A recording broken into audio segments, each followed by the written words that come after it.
Once they went to a party with Daddy as Shakespeare and Mummy as Elizabeth I, and she made the most incredible dress for the Queen.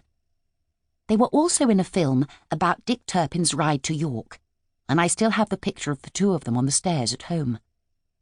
A man called Wilson, who taught me to ride, was in the film with them, and he left us a box of costumes from it, with various bodices and skirts. Mummy could whip up anything, and after I'd seen the Laurence Olivier film of Henry V, I longed to go to a fancy dress party as the Princess of France.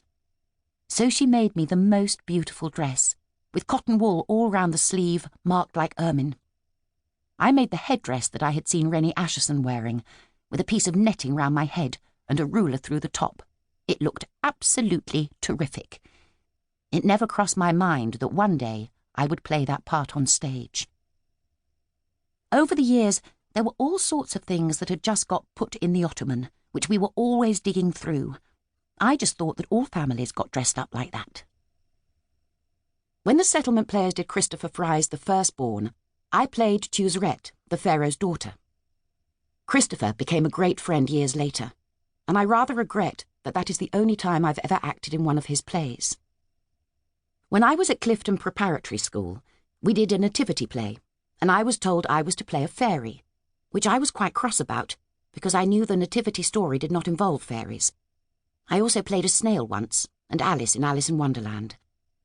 My brothers, Peter and Geoffrey, who were quite a bit older than me, appeared in school productions at St. Peter's in York, which is one of the oldest schools in the country.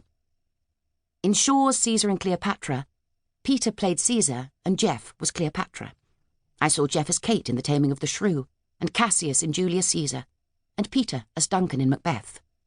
I thought it was very racy to spin round on the piano stool at home and say, "What bloody man is that?" That was all I remembered of the play, but I did say that rather a lot.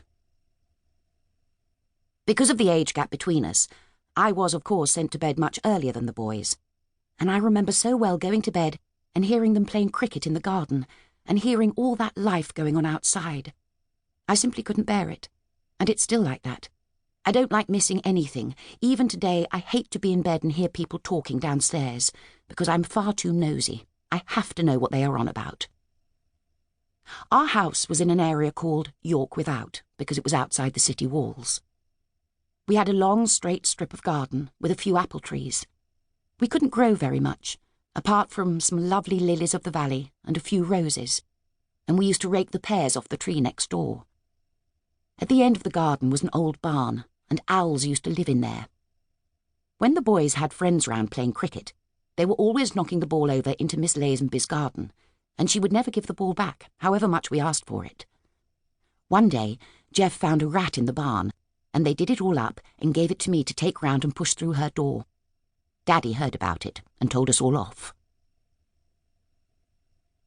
My first school, Miss Meeby's, was just up the road from my brother's school, St. Peter's, so when I finished for the day, I used to go and sit on the wall and watch the boys playing games, waiting for my mother to come and take us home.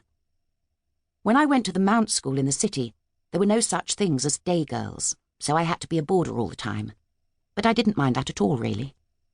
We were allowed home at weekends for just a day, but not to sleep. When games were cancelled, we had to go on what was called a wet walk, all sorts of different walks that we had to do. So I used to go out of school, ring up home, and they would come and fetch us. We would have a huge tea, then Mummy would water us in the garden with a watering can, drop us at a corner near school, and we trudged back soaked to the skin.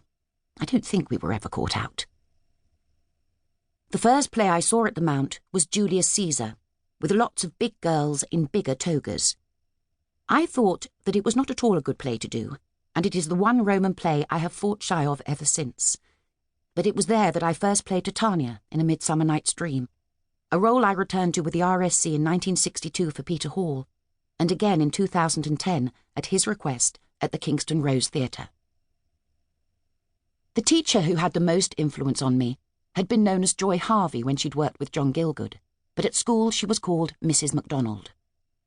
Her marriage had broken up, but after I left, she wrote me the most lovely letter, saying that she was standing on York Station when suddenly her husband had appeared and they had got together again years after their breakup. She seemed to me quite dissipated. She used to drink and smoked like a chimney.